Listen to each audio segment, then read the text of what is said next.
SIR 2025-এর বাংলার জন্য কি কি প্রয়োজন, খুব জরুরি, কি কি কাগজপত্র জরুরি, সেইগুলো একটু আলোচনা করি। কি কি কাগজপত্র আমাদের কেন প্রয়োজন সেটা বলছি। এখন কোন বয়সের ভোটারদের কি কি কাগজের প্রয়োজন সে বিষয়ে সংক্ষিপ্ত বলছি। হ্যাঁ, নাম্বার 1, যাদের ভোটার লিস্টটিতে নাম আছে 2002-এর, তাদের আর কিছুই লাগবে না, শুধু ভোটার লিস্টের নামটা জেরক্স দিলে আর ওর সাথে একটা ফটো, এক কপি ফটো, রঙিন ফটো, ব্যাস, তাদের আর কিছু লাগছে না। আর 2002-এর অবশ্যই ভোটার লিস্টেতে নাম থাকতে হবে। তারপরে বন্ধুরা, যাদের বয়স 1/7/1987 1987 এর আগে ও 2002 সালের ভোটার লিস্টে নাম নেই, তাদের ক্ষেত্রে কি কি লাগবে এটা জরুরি। আপনি বেঁচে গেছেন, আপনার ছেলে মেয়েদের কী হবে সেদিকে একটু আলোচনা করছি। তো যাদের জন্ম তারিখ 1/7/1987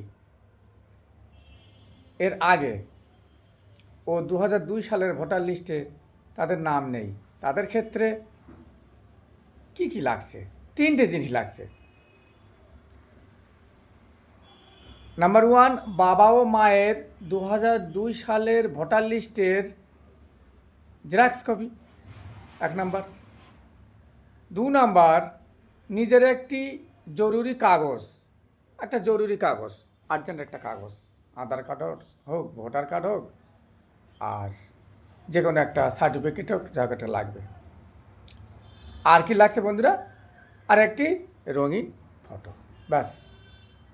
এবারে আসছি 2 নাম্বার হলো, 3 নাম্বারে বলছি, যাদের জন্ম তারিখ 1/7/1987 থেকে 1987 থেকে 2/12/2004 এর মধ্যে, কিন্তু 2002 সালের লিস্টে নাম নেই, তাদের ক্ষেত্রে কি লাগবে?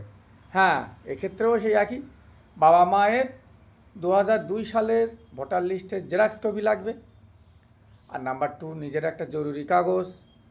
আর নাম্বার 3, একটা রঙিন ফটো। ওকে, বোঝাতে পারলাম? এবার আসছি যাদের জন্ম আপনার 1/7/1987 থেকে 2/12/2004 এর মধ্যে, কিন্তু 2002 সালের ভোটার লিস্টিতে নেই, তাদের ক্ষেত্রে নাম নেই।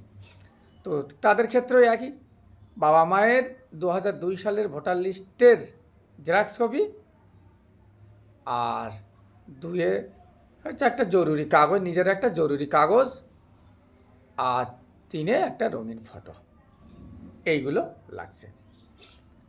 এবারে বন্ধুরা, যাদের ক্ষেত্রে, যাদের জন্ম 2/12/2004 পরে, তাদের ক্ষেত্রেও বাবা মায়ের 2002 সালের ভোটার লিস্টের জেরক্স কপি, নিজের একটি জরুরি কাগজ, একটি রঙিন ছবি, এইগুলো লাগছে। হ্যাঁ বন্ধুরা, সাবধান, আপনার ভোটাধিকার আপনার আছে, ভোট অধিকার থেকে বঞ্চিত হবেন না। আর এর মধ্যে নিহিত আছে একটা অন্যরকম ব্যাপার, হয়তো পরবর্তীতে যাদের হবে না তাদের এনআরসির দিকে এগিয়ে যেতে পারে। তাই অবহেলা করবেন না। অবশ্যই এক শ্রেণীর মানুষরা বলছে কিছুই হবে না, না, আপনার প্রমাণ দিতেই হবে। আপনি ভারতীয়তার প্রমাণ দেবেন না? অবশ্যই অবহেলা করবেন না, কাজে নেমে পড়ুন, যে কাগজগুলো আছে সেগুলো জোগাড় করুন, করে অস্থিরতা হবেন না, সুস্থভাবে জোগাড় করে জমা দিন। কেমন? তাহলে এই পর্যন্ত, ভালো থাকেন, সুস্থ থাকেন। হ্যাঁ, এবার আমি দেখাচ্ছি আমার মোবাইল থেকে, দেখুন এই কাগজগুলো, দেখুন, আপনারা দেখতে পাচ্ছেন নিশ্চয়ই, দেখুন এই কাগজগুলো লাগছে, দেখুন ওকে, আজ তাহলে এই পর্যন্ত।